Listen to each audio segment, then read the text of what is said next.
guys, it's AJ, your favorite lesbian commentary YouTuber, and today, I'm tiny? Just kidding, but I did want to make a video today about how I lost 80 pounds and how I was able to get to a point where I was able to do it, or also how I got to the point where I needed to do it, and also how I did it without triggering my former eating disorder. Before we get started, I want to give a huge thank you to my patrons over on Patreon. So that's Lizzie, from the guy, Shanice, Adam, Iron, Emily, Arbigo, Jenner, Sal, Sandra, Karen, Queen, Kelly, Catherine, Adrian, Alosis, YouTuber, Hayden, Lost, Cornflower, Glenn, Evie. Thank you so much for your support. Okay, so I'm going to break this video into parts so it's more easily digestible. So at the bottom here, there's going to be chapters. So if you need to skip around a little bit, you can, in case you don't want to hear my story and you just want the advice, or you want to hear but I will say, if you just listen to the advice at the end and you don't have the background for it, it's going to not make as much sense. But skip around if you feel like you need to. I hope this goes without saying, but I am not a medical professional, clearly. If you ever decide to change anything about your diet, hardcore, you should definitely talk to your doctor first. I'm just a girl, sharing my story because I feel like when I wanted motivation or just even to feel seen, it was really helpful to watch people's stories who experienced very similar things that I experienced, similar stories, and I think sharing my story might help somebody out there who's going through the same thing I went through. So, lore drop, I grew up poor. We moved around a lot and sometimes didn't have anywhere to live at all. As you can imagine, as a child, I was very food insecure because we were poor. Alongside that, the food options we did have were not usually the most nutritionally dense. Ever since I was a child, I wasn't huge, but I was told I was. But in a room full of children or girls, I was usually the biggest girl there. As I'm telling these stories, I will add pictures on the screen so you can see what I'm talking about. Yeah, or at least that's how I felt. I always felt like I was the biggest girl in every room. I will say though, for most of my life, this wasn't a problem unless it was pointed out to me. I never really thought about I noticed it, but it wasn't something that I actively wanted to fix or actively was overly upset about, unless it was pointed out to me, and then I got really upset about it. Of course, I guess maybe that's not true, because as a kid I would cry about being fat a lot, but that's because I was being bullied for it. I'll get into that later. But either way, as a elementary school child, I did not have an eating disorder. People would be mean to me for being fat, but it did not trigger an ED. I remember in 3rd grade, these 3 girls came up to me during recess, and one of them lifted up her shirt, and the other 2 were like, "You see, she has muscle. You're just fat." Unprompted, mind you. Unprompted. I didn't say anything to these girls. I was just walking, and they just decided that they needed to tell me that their friend, who was also bigger, had muscle, but I'm fat. I was like, okay. Thank you for letting me know that. They then went on to bully me also in middle school. So I will say, I saw the main girl when I graduated high school in Walmart, and she was in one of the scooters because she was too big to walk. I was just like, oh, how the turntables. So yeah, I'll lose a picture here of what I looked like back then, but you have to understand, this was the early 2000s, so beauty standards were just a little bit different. The definition of fat was a little bit different. I am, in fact, unk. Speaking of unk, I had an uncle who was obsessed with how big I was. He had one of those bikes that you could put inside of your house, and he would make me ride that every single time we were over there after we ate dinner. He was constantly comparing me to my sister, being like, why is her stomach flat but yours is not? Maybe because I'm 8 and she's a teenager. But yeah, all this was in elementary school, and then I got into middle school. In middle school, I got fat jokes here and there. Every time I went to the doctor, they were like, hey, lose weight. And they always told my mom, hey, your child's big. Make her lose weight. But I will say, my mom was always in my corner about my weight. Other things I'm not talking about, but weight, she was always in my corner. For context, she's Nigerian, so she was kind of just people are just built differently. Some people are just built like that.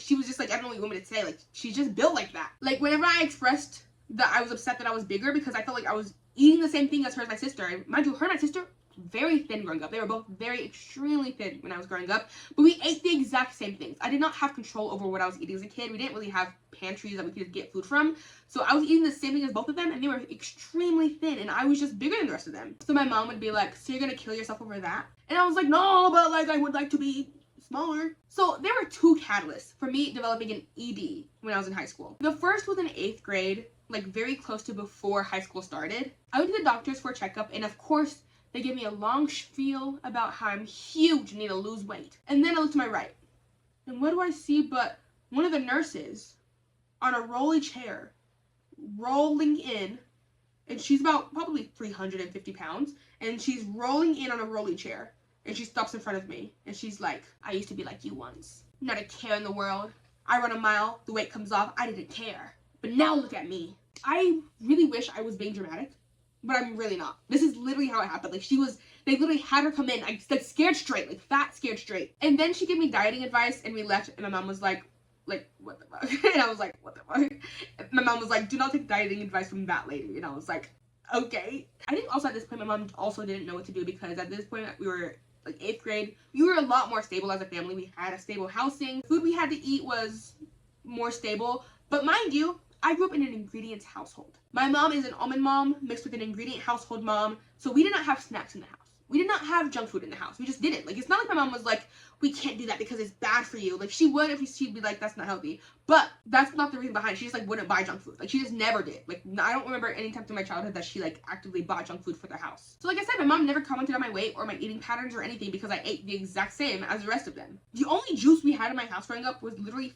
vitamin fortified orange juice. We rarely had chips. Funny side story, but because we never had snacks in my house, my sister and I convinced my mom that the Super Bowl was a really big deal to us. And so we had to buy chips and soda for the Super Bowl, because that's like an American tradition. Like, you have to do that for the Super Bowl. What are you talking about? You're depriving us of a core memory in our culture, mother. So every year we were so excited, because that meant we were able to get chips. So back on track. My mom didn't know what to do, because she was thin, my sister was thin, but I just was big. For more context, my sister and my mother are both fully Nigerian. I am allegedly half Nigerian. And according to my mother, I look exactly like everybody on my father's side, but I wouldn't know. So I went vegan for a little bit, went vegetarian for a little bit, here and there. It never really lasted. I did a lot of things passively and tried to be healthier, but it's really hard when you're not really in control of what you eat. Okay, then we transitioned to freshman year of high school, when everything went down.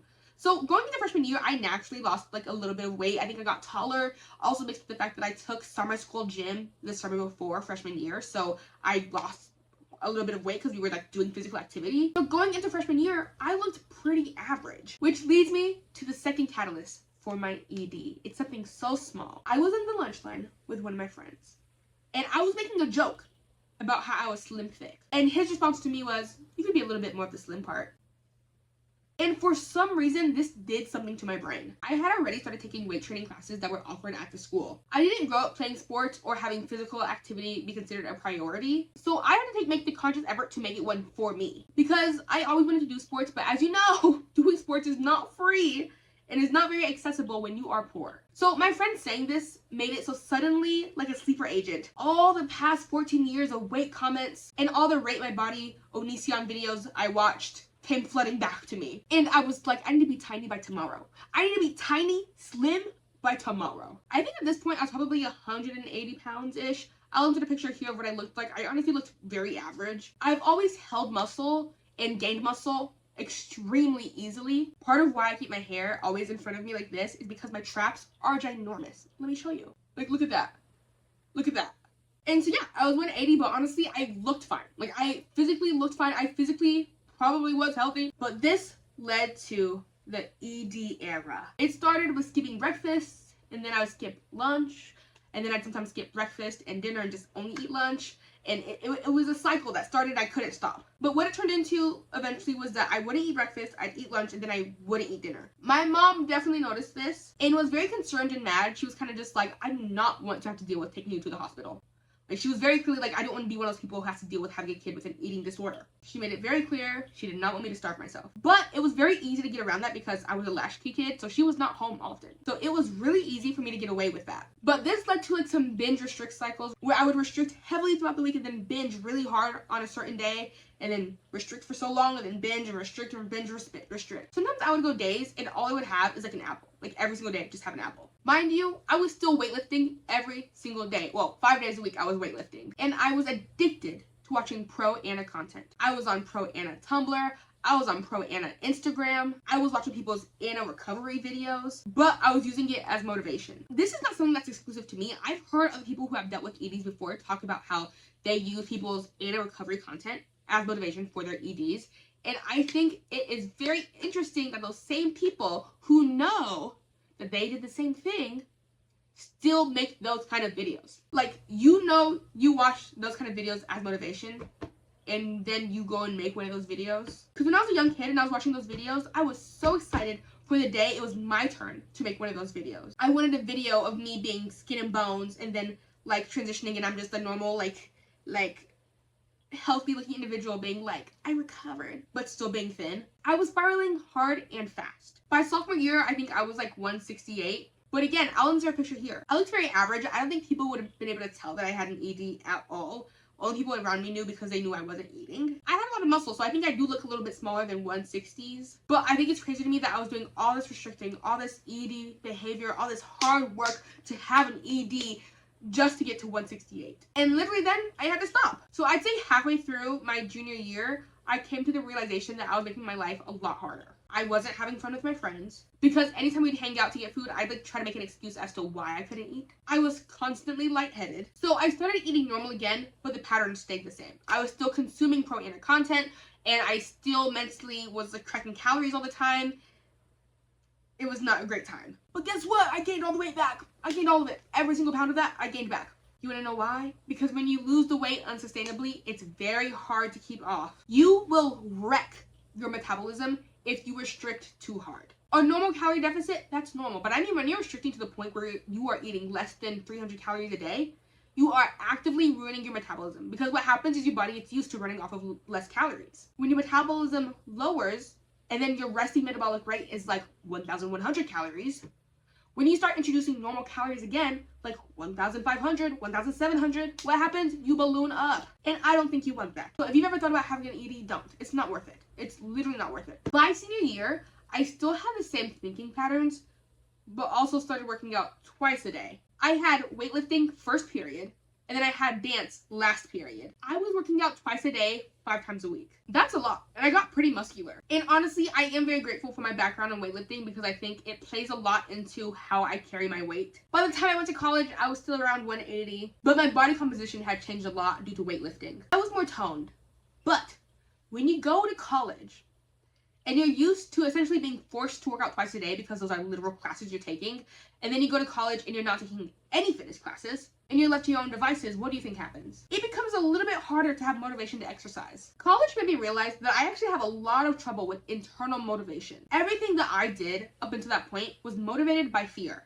Even the act of going to college was motivated by fear for me. My freshman year was in 2019, and it was disturbed by COVID the next year. I love that for me. I didn't even get to experience a normal freshman year of college. I have a riddle for you. What do you think happens when you go from working out twice a day and restricting to working out 0 times a day and not restricting? If you said your body blows up like a balloon, you'd be correct. For more added context, senior year of high school, I started dating this girl who was a junior in college. Worst decision of my life. And she was a lot bigger than me. That's my usual type. But what I hadn't considered was that with me being around her, I did start adopting her eating habits. When we met, she was 280 pounds and I was 180 pounds. By the time I called off everything, we were both 280 pounds. She had gained nothing, and I essentially met her where she was at. I literally just like matched her weight. So yeah, COVID hit, and then my ex and I moved in together, which was a horrible idea. I started hating myself. She was a really bad person. Like in general, being with her ruined me mentally and physically. So yeah, for the next 3 years we were together, I ended up getting all the way up to 280 pounds at 5'4". And it's not for me. It was not for me. For my body specifically, it was a mess. I was in pain. My autoimmune disease flared up. I was diagnosed with being pre-diabetic, which was really upsetting to me because my ex was the same size as me and had been that size for a lot longer, and she was not pre-diabetic, so it felt like really upsetting. But everybody's body has a different threshold for how much weight it can carry and how much stress it can be under. But yeah, my autoimmune disease flared up and I was at rock bottom. I will say though, the last like 20 to 30 pounds I gained was after I started taking this medicine called Latuda. It's an antipsychotic and it rapidly increased my weight gain. Mentally ill girlies rise up. Throughout this time, I still lifted semi-regularly. I enjoy lifting and I enjoy being strong. So I'm going to tell you a story with a piece of advice at the end. So this ex of mine knew that I was chronically in pain, that my autoimmune disease was flared up, and that I was pre-diabetic now because of the lifestyle choices that we made together. And I would constantly voice how I would like this to change. I want to start making lifestyle changes together. I can't do this alone because we have the same eating habits, and it's really hard because like we do everything together. And still, she would constantly surprise me with breakfast, with food, with McDonald's. She'd constantly still bring that food around me and like buy it for me, so I felt like I had to eat it. We'd get McDonald's breakfast. She'd surprise me with McDonald's breakfast sometimes, or we just get it sometimes. And this was my order. I have it written down. 1 sausage, egg, and cheese biscuit. 1 sausage, egg, and cheese McGriddle. 2 hash browns and one large caramel frappe. Do you know how many calories that is? 2,084 calories. That is a whole day's worth of calories for like the average man. Granted, that would usually be like my only meal for that day, but it's still a lot of calories when you look at it for not a lot of payout. Like the actual quantity of food, 2 sandwiches, 2 hash browns, a drink, for 2,000 calories, that's actually not a lot of payoff. The main thing I want you to take away from that story is that you should not be with people who are incongruent to your goals. Whatever the goal is, even if it's something that's like career oriented, if the person you're with is incongruent to your goals and constantly, actively, purposely sabotaging you, they're not good for you. Or they just don't care about your goals. Either way, red flag. The person you're with and people around you don't have to have the same goals as you, but they should at least support you and be respectful of you. So that was my life for a while. Then I stopped taking my meds. So my mental health meds, my meds that were managing my autoimmune disease. Ask me why. I don't know. I cut everything out cold turkey, and I did not recommend that because it was horrible for me. I was fed up and felt like something needed to change. I didn't know what needed to change, but I felt like something needed to change. But something did. I went all the way down to 265 just by cutting out Latuda. Shout out to all my BPD baddies out there. I then broke off my engagement. Thank God. I wouldn't have found the actual love of my life if I hadn't. Lots of drama happened. I moved out, moved alone, and then I got really sick. In 2023, I was bedridden for a month. I lived alone and I was bedridden. And I was loosely seeing somebody who didn't see me that often because they were also not that great for me. But I had a literally debilitating headache for a month straight. Like debilitating. Could not get out of bed. Could not eat. Could not do anything other than sleep all day long for a month straight. And in that 1 month, I went from 265 to 240. Part of why I'm including this, I'm not recommending you get a headache for a month.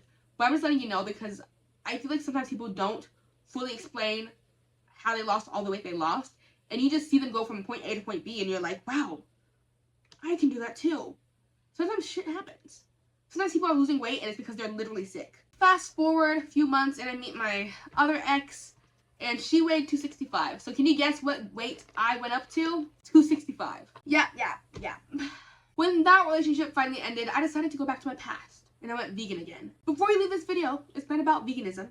I'm not even vegan right now. But what it did teach me is how I prefer to eat when I am completely alone and single. And with my natural habits, I learned I tend to idle around 230. And I was fine with that for a while. Like, I mean, when you go from being 280 and then you're 230 and maintaining it with no problem, it feels pretty good. I was actually doing quite a bit of physical activity, but I was still staying around 230. And honestly, I think I looked pretty good in my opinion. I'll insert here what I looked like. I think I looked pretty good. Most people back then did not believe me when I told them I was 230. I think that's where my foundation in weightlifting plays in my favor. I got into a situationship and she was 235 pounds, so of course I started idling into the 235 pound range. And honestly, that solidified for me how weird it is. My body just tends to adapt to the person I'm with, like automatically. And it was something that I knew that I would have to actively fight against. But it did illuminate what the pattern was for me. Not only was I choosing people who didn't care about me, I was choosing people who didn't care about themselves. And I'm not saying that all bigger people don't care about themselves.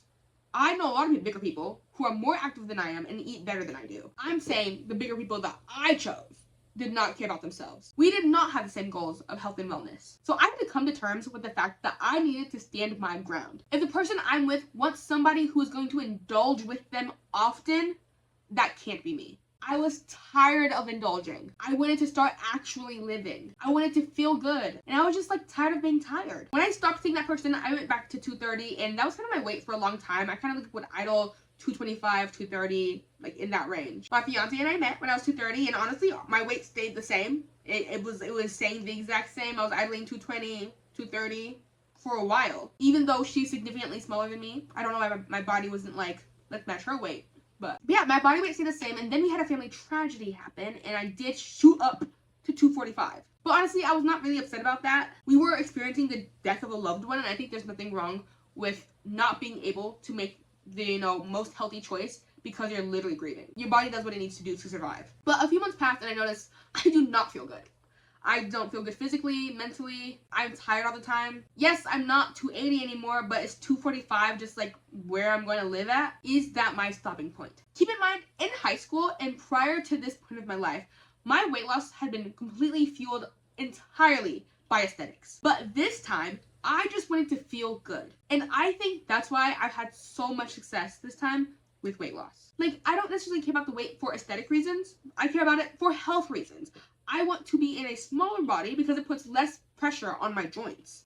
and I have arthritis. I learned about visceral fat, and it scared me. Visceral fat is the fat that's around your organs. So you have subcutaneous fat, which is the fat that you can usually feel on the outside, but visceral fat is the fat that's like on the inside. Usually people who have it have like a protruding belly. You know, it has deep inside fat. And I learned that having that visceral fat increases your risk of so many things by a lot, like death, by anything. Your risk of heart disease, your risk of stroke, your risk of diabetes, all of it is raised by, I think it was like over 70% when you have a lot of visceral fat and fat around your organs. Also, mind you, I was pre-diabetic, so I wanted to change something. When I was diagnosed with the autoimmune disease I have, which is localized scleroderma, I was diagnosed in high school. And I loosely had done the autoimmune protocol, but I didn't really stick to it. So I thought to myself, what if I actually stuck to the autoimmune protocol? And no, I'm not promoting this diet. This is what worked for me because it's not a diet. It's literally a full, like, life workaround when you have an autoimmune disease for, like, holistic healing. I was not ever a holistic girl. When people would tell me they're holistic, I'd be like, girl, go to the doctor. Go to the doctor. But I think what it shifted was my mindset behind everything. So quick breakdown about what the AIP diet is, the autoimmune protocol. It's very easy. It's essentially when you cut out essentially everything fun. And then you slowly reintroduce it and see what you react to. Whatever you react to, you know you're not supposed to have. And the reason it's good for autoimmune diseases is because it helps your gut not get too inflamed because you're not eating things that are inflammatory to you. But yeah, you cut everything out for like 30 to 90 days and you slowly reintroduce them one by one and see what your body reacts to. And so I did that. And honestly, the list of things my body reacted to are very slim. But there are a few things that you never reintroduce. You never reintroduce gluten. You never reintroduce heavily processed foods. You never reintroduce like regular sugar, like table refined sugar. But you can still have like coconut sugar, which is still just sugar. You can still have dairy, meat, like all normal things. So when I started, I missed regular food so much. But it forced me to get creative and to start cooking again and see what I like and make like new foods that I actually am excited about, like nutritious whole foods. You might think with eliminating stuff and restricting, you probably are pretty hungry. But no, I was never hungry. I was like never hungry on AIP because I was constantly eating snacks, constantly trying new things, eating whole foods. I was not hungry at all. And the weight was dropping like crazy. And it wasn't even necessarily fat I was losing inflammation and water weight. So much inflammation was leaving my body because I was purposely not eating things that were inflammatory to my specific body. And it illuminated something to me that I thought was true all along, which turned out to be true. I have a small appetite. You might be like, but didn't you just say that your breakfast order was 2 sandwiches, 2 hash browns, and a frappe? Yes, but that would be like for the whole day. And if you see the actual quantity of food for a whole day's worth of food, that is not, I could probably hold it like this. That is not a lot of food for an actual full day worth of food. I say this because I feel like often I hear bigger people say, I don't eat a lot. And people are like, yeah, sure. Like, I would go to the doctor and be like, I don't know what's happening. I literally feel like I don't eat that much. And they'd be like, okay, fatty. But if you're one of those people who says, like, I barely eat, and like, I'm a bigger person, I don't know why, I believe you. Just know that I believe you. People might look at you like you're crazy, but it can be true. When you eat things that are very calorie dense, but smaller, it feels like you're barely eating because you're not. You're barely eating, but the things you're eating are just so calorie dense that they're either not filling you up and you have to eat more, or they are filling you up, but there's just so much calories in one, like, tiny meal. For example, the 2 breakfast sandwiches and 2 hash browns and 1 frappe, that 2,000 calories is the same amount as like 3 full entire meals and snacks. And it's funny because like when I started AIP, before AIP, I used to not eat breakfast. I do not like breakfast. I'm not a breakfast person. But I started this thing and I felt like I was eating enough. Like I was never hungry, but I would start craving breakfast because I'd wake up and my body was like, girl, get some calories in you, please. Please, we're starving here. But I literally wasn't. I was eating normal calories just for the first time ever. Now I'm in a more normal place. You know, I've reintroduced everything I can. I'm just eating consistently. And it feels like it was a whole 360 shift in my brain and in my body. There's a lot I had to come to terms with, so I have a list of advice for you of things I've learned along the way. Also, here's me now, because again, I'm 200 pounds at 5'4", and I feel like I look pretty okay. Like, I feel like, and I'm still losing, like, every day, I'm still losing weight. But right now, I'm 200 pounds, and I think I look very okay for being 200 pounds. So here is a list of advice I have for people who want to lose weight for health-related reasons. If you want to lose weight for aesthetic reasons, I am not your girl. I think it's valid to want to lose weight to look a certain way, but that's just not why I did it. So I'm not the person you want to talk to about that. I've noticed that if I have that be my motivation, I just feel like shit. I just constantly feel like shit. Advice number 1. I know you don't want to hear this, but it can't just be a diet. it has to be a full lifestyle change, because diets usually end at a certain point. People often do a diet, lose weight, and then go back to eating the same way they were eating before. And I understand it might seem really upsetting to feel like you have to change essentially your whole life and make a conscious effort to do so. And it feels unfair because some people have always lived that way. They don't have to make that conscious effort. That's just how they were raised and how they live. But if you want to make the change, you gotta do it. Health is not a light switch. It is a knob. It's a dial that you turn this and this way. Sometimes you gotta turn up the dial. And sometimes, like during the holidays, you can turn back the dial a little bit. When you frame it as not an on and off switch and like a dial instead, it makes mistakes feel so much less detrimental. Because when you mess up, it's not like you cheated or messed up. You just were existing and are human. Like, you ate differently this day and tomorrow you just eat the same that you usually do. 2. If you are losing weight naturally the way I did, why are you watching people's transitions who are on Ozempic? Tell me right now. I have nothing against Ozempic. If they would have offered me Ozempic when I was bigger, I would have taken it. But if you are not on Ozempic, stop comparing your weight loss to people who are on Ozempic. It took me 2.5 years to lose 80 pounds. That's a long time. But I am so grateful that I did it slowly. It is so much more sustainable. It does not feel like I am doing anything. Honestly, because it has been fully like a lifestyle switch around for me, it does not feel like I'm putting basically any effort into this. Number 3. You're gonna hate me for asking this, but do you love yourself? Don't click off the video yet. Let me keep going. Let me cook. It's not a trick question. I mean, truthfully, do you love yourself? If the answer is no, go to therapy. I think we know our problem right there. You have tried to hate yourself into weight loss so many times. Has it worked? No. But have you tried loving yourself into weight loss? Let me explain. If you treated your body like you love it, would you constantly feed it the wrong things? What would you feed it? If you treated your body like somebody that you love, what would you feed it and how would you move it? Would you feed it hot Cheetos every day? I don't think so. If you wanted somebody you love to live a long time, would you feed them hot Cheetos? If you wanted somebody you love to live a long time, would you have them be sedentary? Probably not. Treat your body like somebody that you love. Because guess what? You're alive. And your body is literally doing that. I'm not religious, but isn't that like praiseworthy that your body's literally like making you alive right now? Your heart is literally beating. You're watching this video because you're alive. Your body is working for you. Treat it right because it's working for you. Work with your body, not against it. You guys both have the same goal. Number 4. Surround yourself with people who support you. If you are around people who are constantly like, you can't just have one bite. Come on, let's order Taco Bell later. It won't count towards your diet. It won't affect your diet. Maybe those people aren't allies like you think they are. And you cannot expect people to have the same goals that you do, but you can definitely control who you surround yourself with. Like, you can decide if the people you're around are physically good for you. Your body will let you know if people are bad for you. At least mine does. Luckily or unluckily for me, I have an autoimmune disease. So whenever I'm around somebody who's not good for me, it will flare up. Like, I will have a flare up if the person I'm with is stressing me out too much. But if you're having doubts about somebody anyway, and they're sabotaging your goals, drop them hoes. 5. You should not have diarrhea every single day. If you're eating fast food every day and having diarrhea every day, stop saying you have IBS. You have too much eat fast food syndrome. Just kidding, but really, once you stop eating fast food, you start to realize how crazy the idea of fast food is. Number 6.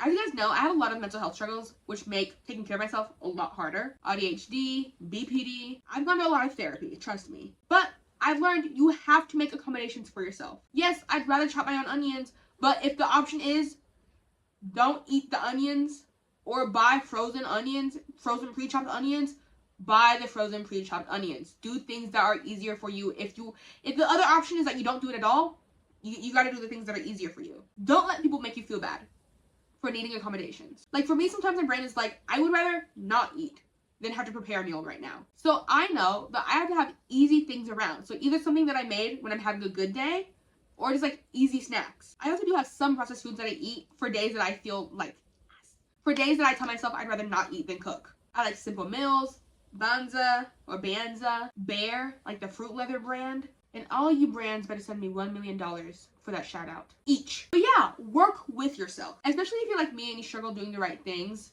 when you're tired. You know who I wish would sponsor me? Factor. Because that could have been a really good brand integration right there. But no, instead we're just both sad. And BetterHelp. BetterHelp could have sponsored this.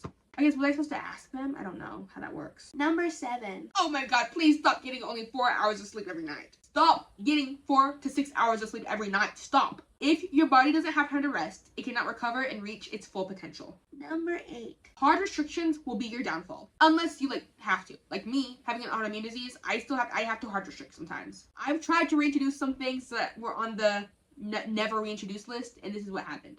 But guess what? Every once in a while, I still let myself have gluten. I still let myself have these sugars. Do I regret it afterwards because my body's in pain? Sometimes. But I'm alive. I'm living. It doesn't really matter. Because why not? What's the point of life if you can't enjoy yourself? Like, if you're trying to make sourdough bread for the first time, are you not going to try it just because you can't have gluten? Like, some people can't. If you have celiac, it makes sense. But like somebody like me who just gets really bloated when they have gluten, yeah, I'm gonna try the sourdough bread. Again, because you frame it as a lifestyle, when you eat something that you're not supposed to have, it doesn't feel like you failed or faltered. It feels like you're literally just living life. With that being said, your mindset should not be, though, I had a little bit of gluten earlier, so I probably should just have a lot of gluten, right? Because I already did it, so no! Treat your body with kindness. You did not cheat, you lived. Number 9. Go to therapy and get over your food insecurity. If you grew up like me, poor, and struggled with food growing up, you probably have some food insecurity issues that you're not working through. It was really easy for me to accidentally overindulge in food because my brain was like, but what if I never get to eat this again? What if I can never afford this again? But I often have to remind myself, the food will be there. The food will be there later.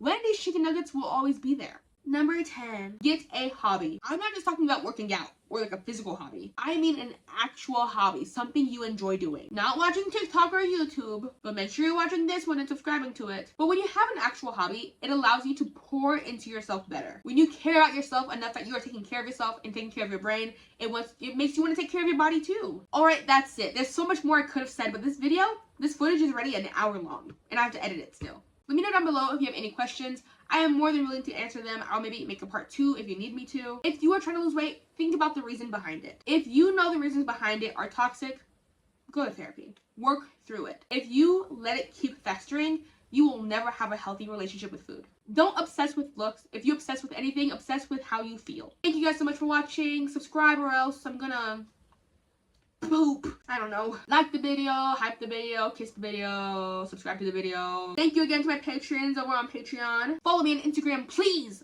I want to feel like I have clout. Please. At AJTalksAlot. Oh, and also don't forget to listen to my single that comes out on the 23rd. I will have an example or a clip at the end. Yeah. Bye. Come on.